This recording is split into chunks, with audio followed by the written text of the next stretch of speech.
Boa noite. Como estão vocês? Tudo bem? Tudo tranquilo? Tudo em paz? Bem, hoje nós vamos comentar um pouco sobre esse livro aqui, A Genealogia da Moral, uma polêmica do filósofo Friedrich Nietzsche, né? E devemos dizer que realmente é um dos livros mais polêmicos, né, desse filósofo aí, que serviu de base também para o que nós vamos chamar no futuro do pós-estruturalismo, né? Então, filósofos como Foucault, como Derrida, né? Todos eles também tiveram uma grande influência do Nietzsche, né? E do seu martelo a destruir diversas ilusões modernas dentro da filosofia. A gente pode dizer que a genealogia da moral ela tem quatro partes, né? Em que você tem o prólogo, a primeira, a segunda e a terceira dissertação, né? Sendo a terceira, quiçá, uma das mais bombásticas, pois é onde ele exatamente ataca várias categorias e vários conceitos, né, em sua conclusão. No prólogo, né, o Schopenhauer, né, o Nietzsche faz logo uma crítica ao elogio de Schopenhauer à compaixão, né?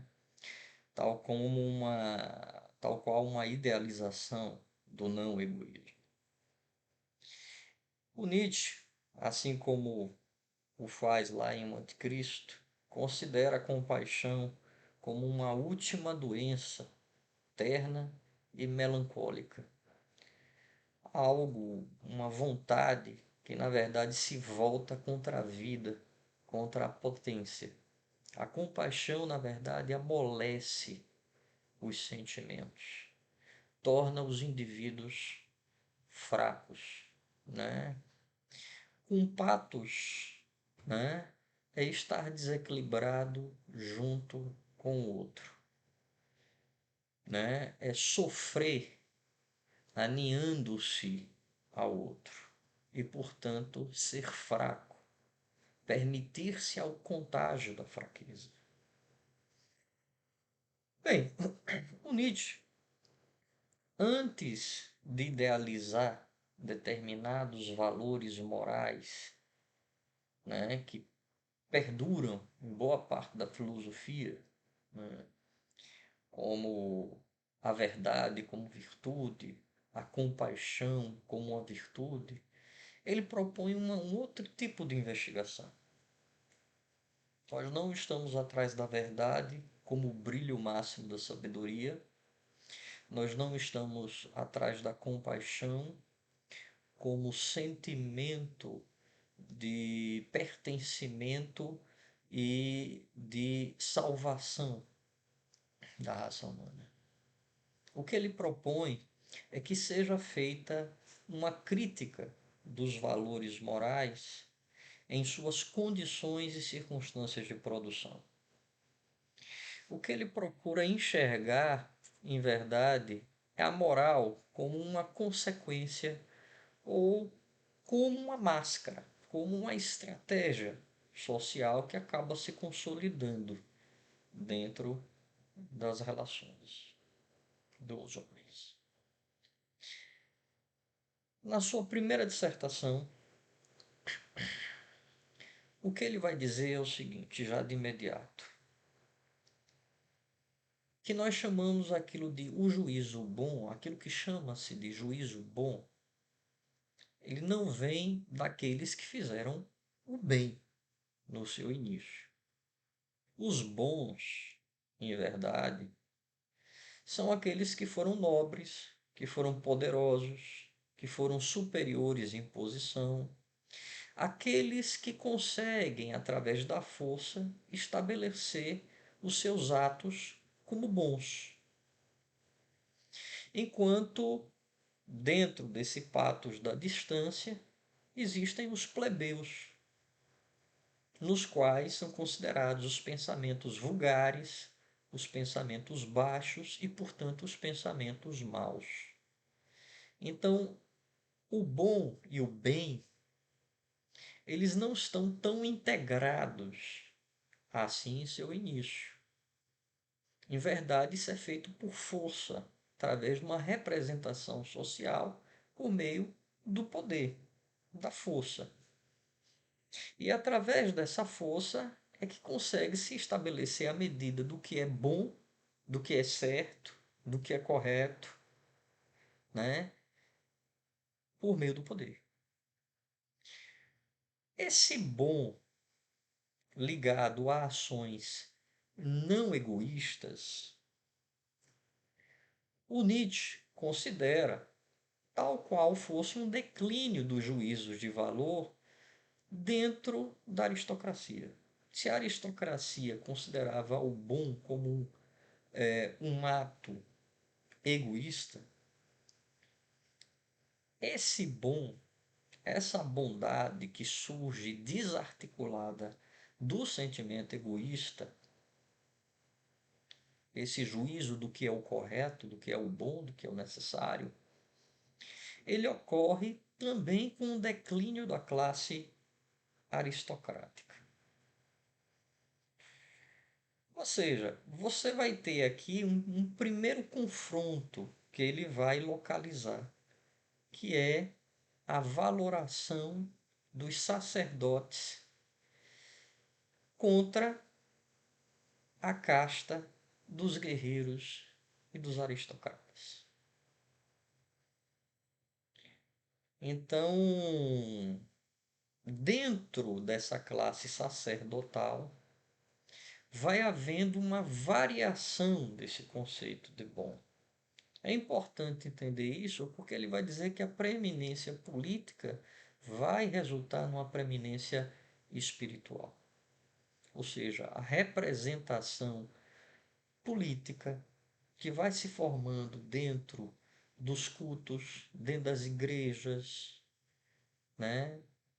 E que conseguem estabelecer uma outra forma de poder, que não pela força aristocrática, mas assim agora pela força da construção de uma subjetividade por meio da religião, faz com que esses sacerdotes possam domar os homens por meio da sua filosofia moral. Então, o Nietzsche é óbvio que ele vai utilizar imagens como declínio, como impotência, né? Porque ele acha, ele acredita, né, de que essa casta de sacerdotes, em verdade, representam um poder que leva o homem a amolecer, quer dizer, conduzem os homens a amolecer seus sentimentos de potência, né? Enquanto a casta dos guerreiros e dos aristocratas, né, eles representavam a força social, o poder, os sacerdotes, eles amolecem o homem para domá-los. Portanto, retiram deles a explicitude desse poder, tornam-os impotentes. Inclusive, é preciso dizer também, né, que Nietzsche ele traz muito essa imagem da rebelião escrava na moral, em que os ressentimentos eles levam a criar e a gerar valores que são reativos. Ou seja, é o momento em que os fracos, na visão nietzschiana, e os covardes, eles vão falsear a realidade. Dentro da sua ideia de impotência, eles vão tornar essa bondade, que é aquela que não ultraja, que não ofende, aquela que remete sempre a Deus, a vingança, haja vista o próprio homem não ter o poder de executá-la, aquela que foge de toda a maldade e exige pouca ação para poder executar uma verdadeira ação em resposta àquilo que o incomoda, né? Bem, essa bondade, na verdade, ela é resultado da covardia e da fraqueza. E isso acaba sendo interiorizada no homem e derivando numa subjetividade que o leva cada vez mais a decrescer em sua força, em sua capacidade de alterar a realidade.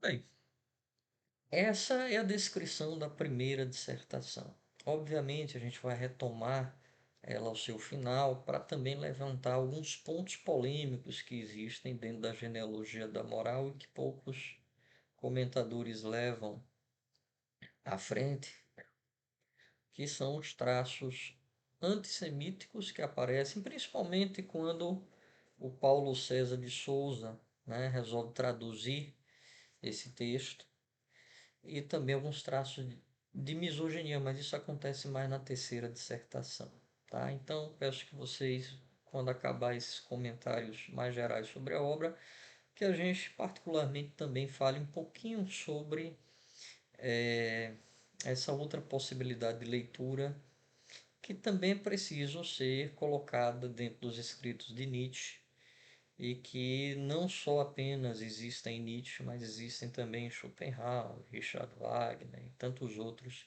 que aí vão compor eh, essa fase dentro da filosofia alemã, né?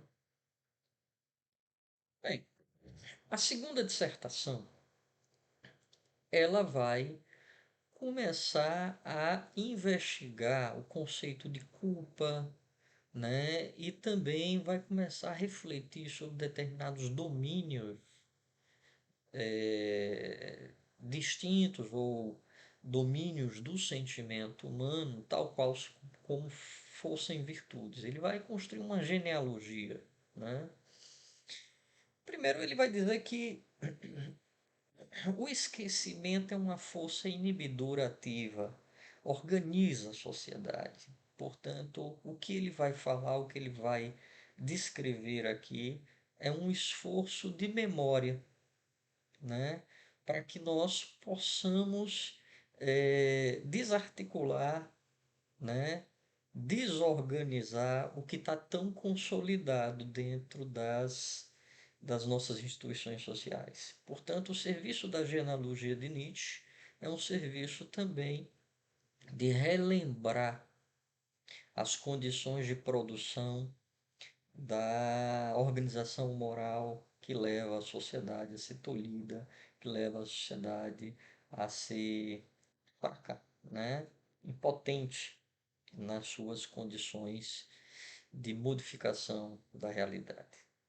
Ele vai dizer que razão, seriedade, domínio sobre os seus próprios afetos, a própria reflexão, a introspecção, são em verdade atos de violência física e de subordinação.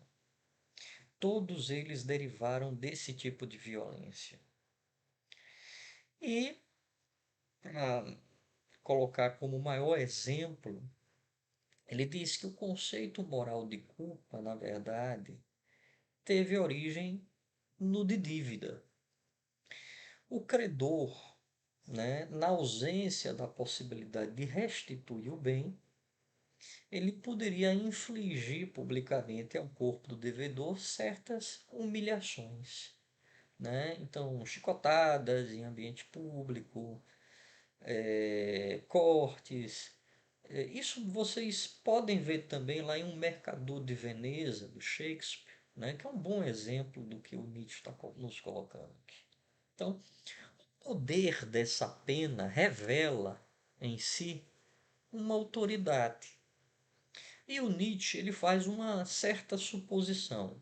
O fazer sofrer era tanto mais valioso quanto mais contradizia o posto e a posição social. Certo? Bem, com isso, ele vai dizer que o sentimento de culpa, a consciência dessa culpa, a consciência do dever, a sacralidade do dever, elas não nasceram virtuosas. Elas têm origem num banho bem extenso de sangue no decorrer da história humana. O resultado, a moralização e a compaixão, em verdade, são amolecimentos doentios da potência humana. O homem aprende a se envergonhar dos seus próprios instintos.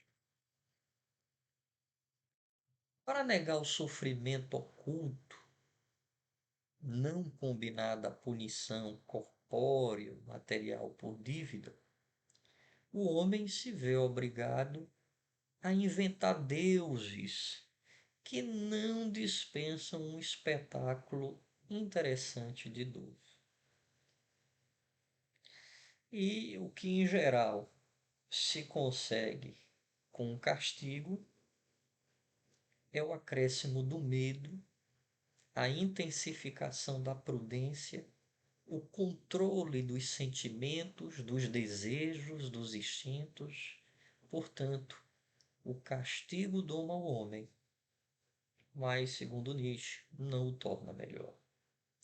Veja que esse castigo, que antigamente era físico, torna-se agora um castigo subjetivo. O ressentimento, o arrependimento, a culpa, né, torna o homem fraco e domam este homem também.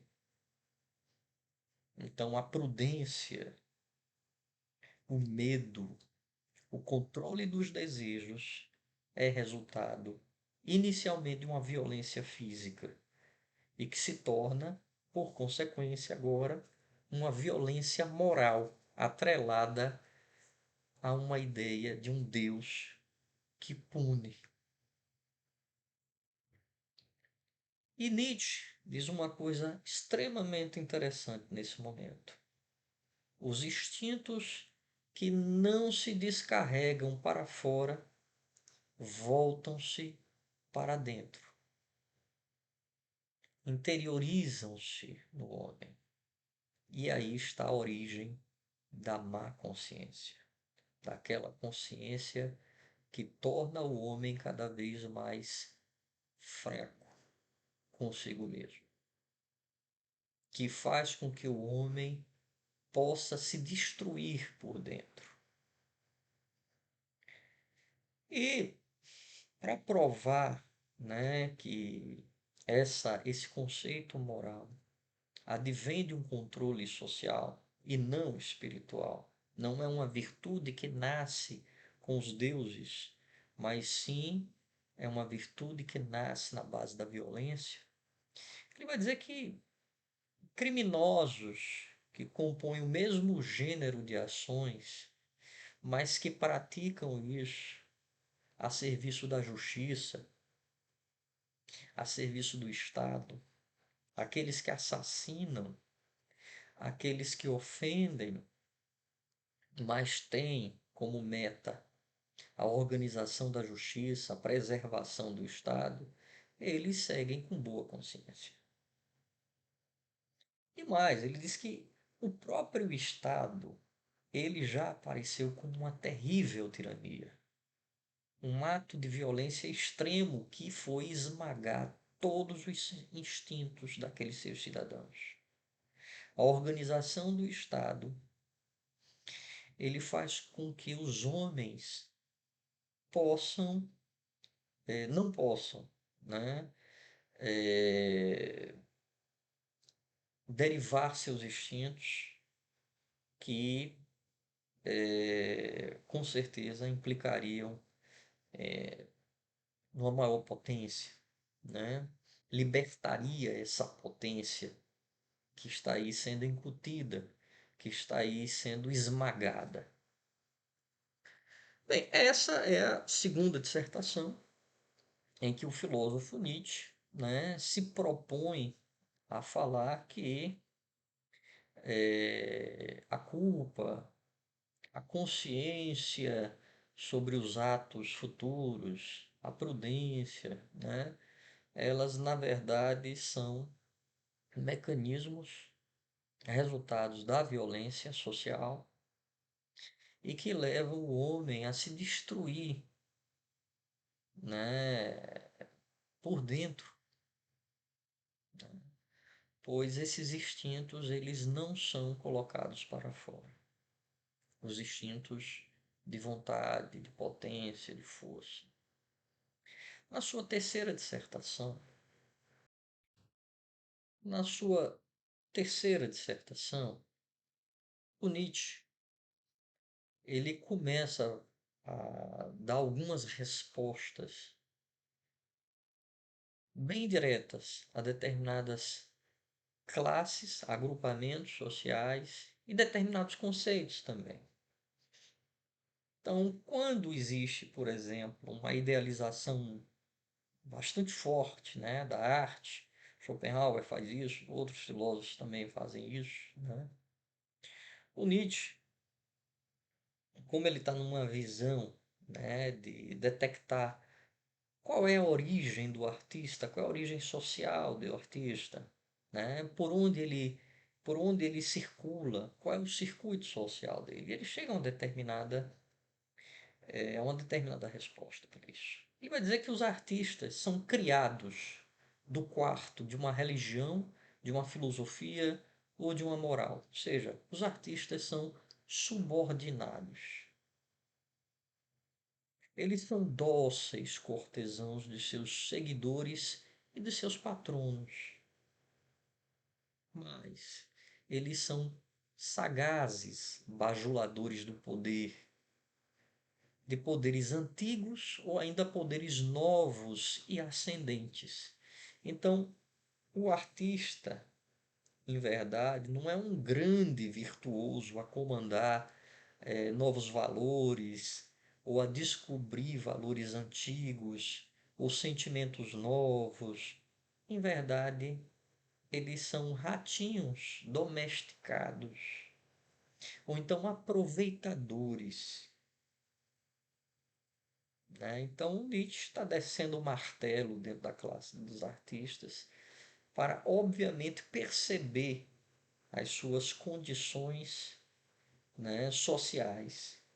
Obviamente, né, em outros livros, ele vai falar outras coisas sobre a arte, mas sobre a classe dos artistas. Nesse livro aqui, né, ele faz uma discussão extremamente ofensiva, né, e que é pertinente, né, se a gente for observar o histórico de diversos artistas em que estão realmente aliados com o poder ou que estão sendo financiados ou financiando projetos outros de poder, né? Se você for, por exemplo, pegar um Horácio Flacos, né, na Roma antiga, né, do século I depois de Cristo, você vai ver a sua aproximação com o imperador romano.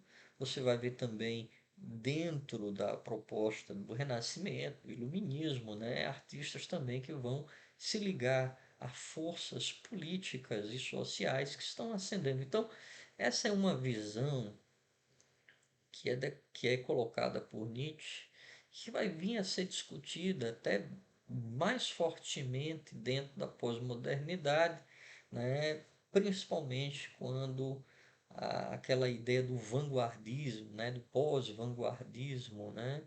Começa a ser discutida. Ou seja, essa vanguarda, na verdade, atendia a quais interesses? Ela se decretava heróica, mas em verdade ela estava sendo entreguista, né? Então vocês vão ter várias discussões a respeito disso. O Nietzsche antecipa, não coloca papas na vida. Em relação à própria classe dos filósofos, né? O Nietzsche também não enxerga nenhuma virtude maior que conduz essa classe. Vai dizer que a besta filósofo, como todo animal, busca sempre alcançar o seu máximo sentimento de poder. Então o filósofo não está atrás da verdade, está atrás do poder. Ele disfarça essa sua estratégia por meio dos conceitos, né? E o direito, que também é colocado, né, por muitos filósofos como resultado máximo, né, de uma construção da organização social humana, que faz com que nós possamos organizar a nossa moralidade, as nossas condutas sociais. Vai dizer que o direito é resultado da submissão das estirpes nobres, renunciando à sua vingança. Então, portanto, o direito surge como violência a envergonhar aquele mesmo que se submete. Então, o direito está muito atrelado ao declínio dos valores aristocráticos, segundo a visão nietzschiana. E o sacerdote? Bem, o sacerdote, que é o mais atacado, né, dentro desse livro, e se vocês forem um anticristo, é ainda mais, né? O sacerdote, ele admite, né, a sua ascese, né, o seu distanciamento do mundo real, não apenas por sua fé, mas também por sua vontade, seu poder e seu interesse. Então não existe dentro da ascese o afastamento do mundo real, vamos dizer assim, né? Um circuito, uma missão que deriva,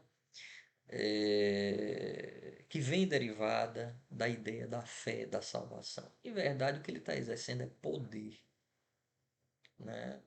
O seu poder e o seu interesse. O sacerdote, ele redireciona nessa estratégia a culpa dos seus fiéis contra eles mesmos e acaba manobrando-os pelo ressentimento. Então, é essa a visão nietzschiana sobre a classe sacerdotal, certo? Bem, existem algumas polêmicas dentro da própria polêmica tratada por Nietzsche? Existe. Se tratar de um texto histórico, né? O Nietzsche, dentro da cultura germânica, né? Que traz em muitos dos seus escritores traços antissemíticos, nós vamos também perceber isso dentro dessa obra aqui, Genealogia da Moral, uma polêmica. Boa parte desses traços se conservam na primeira dissertação. Eu vou pegar alguns comentários, algumas coisas que ficaram bem claras dentro da tradução do Paulo César de Souza, né, para que vocês possam perceber isso. Primeiro, o Nietzsche ele vai dizer que a raça dos conquistadores e dos senhores, a dos arianos, está sucumbindo também fisiologicamente devido a um atavismo gigante derivados da democracia, do anarquismo e do comunismo. Essa fala sobre a raça, sobre a ideia do ariano, também se conserva nessa obra aqui, né? Quando ele fala dos judeus, ele atrela muito a essa ideia dos sacerdotes ou da rebelião escrava dentro da moral. Por exemplo, ele vai dizer que os judeus são o povo de sacerdotes que soube desforrar-se dos seus inimigos e conquistadores por meio de uma radical valoração, decréscimo nos valores. Os judeus, percepção nietzschiana, inverteram a equação dos valores aristocráticos, tornando os miseráveis bons e os ricos e nobres e poderosos maus. Obviamente, ele está falando de toda a cultura judaico-cristã nesse momento, que para ele é um atraso, é um atestado de impotência. Os judeus correspondem tão fielmente àquela revolta dos escravos na moral, uma rebelião que dura mais, nesse caso, que dura 2000 anos, né, quando ele escreveu. Né? Se a gente for considerar agora, fosse considerar agora mais de 2000 anos.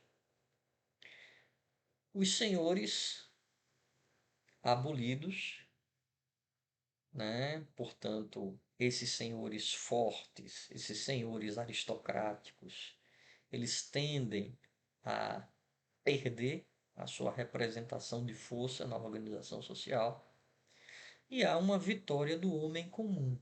Só que Nietzsche vai considerar que isso cria para o homem um envenenamento.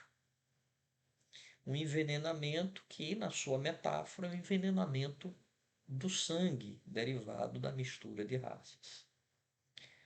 Tudo, segundo Nietzsche, se judaiza. E a marcha desse envenenamento está tomando, está contagiando o corpo inteiro da humanidade. Esses portadores distintos de depressão, depressores, estão sedentos, né, dessa desforra. E ele considera que é praticamente toda a população pré-ariana. Portanto, a gente ainda está considerando aí o traço antissemítico dessa obra. Vai dizer que isso é um retrocesso da humanidade e uma cultura que espelha a vergonha.